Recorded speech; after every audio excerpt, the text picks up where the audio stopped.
Hey everyone, welcome to the show. I am the City Escape Griller, and today we're taking an in-depth look at my new grill here, the Weber Kettle Master Touch.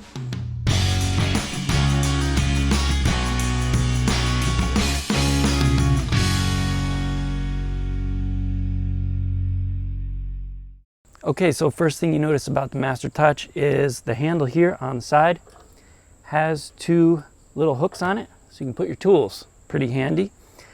Next up here on our spinning wheel, I guess they call it a daisy wheel, to open and close the vents, you've got a nice piece of plastic that protects from burning your hand. Otherwise, you had to use a pair of tongs like that to open the vent. Now you can just use your fingers because it doesn't get hot. Speaking of protecting from the heat, we've got this shield here underneath the handle. That shield's on all the new Weber kettles, and these are nicer handles too on the Master Touch. Then of course, moving on, we've got our thermometer right here. It seems a little oddly placed because the vent's over here where the food goes underneath the vent usually. So you want the temperature where the food is, not where the charcoal is, because obviously this is going to be hotter over here. So really there should be maybe another thermometer right on this side over the food so you know what the temperature is that you're cooking at. And then moving on further down, we've got our ash catcher right here. Really easy to remove the ashes. And then you've got your bottom vent, open and close. I usually leave the bottom vent open, wide open, and control the airflow using the daisy wheel on top. Some people use both. It's up to you. And then we've got these bigger wheels down at the bottom, and then we've got this triangular grate to keep the legs in place. Now, opening up the grill, you can see here we've got this lid holder, and I'll go into that in a minute, but we've got this warming rack. As you can see, it is brand new. I have not used it. I don't think I'm ever going to use it, so I don't know why we need one of those, but some people might like it. So now let's talk about the lid holder. As you can see, the lid does not recess vertically.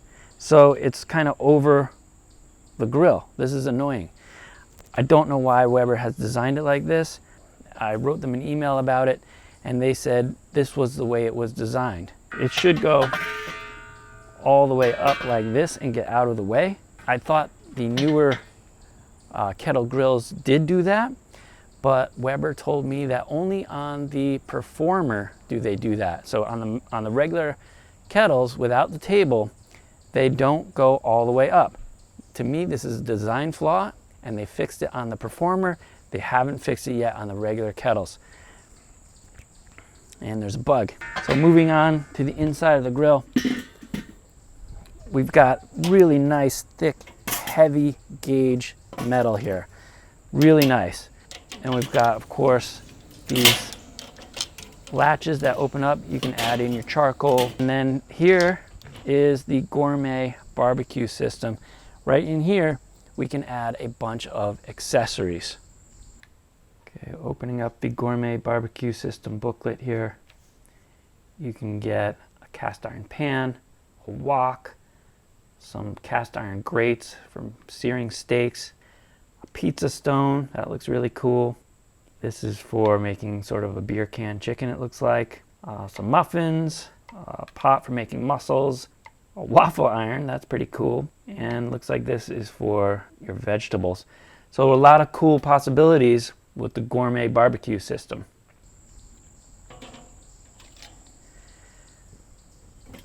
Then moving on inside the grill, underneath the hood here, we've got our charcoal baskets to hold the charcoal if you need.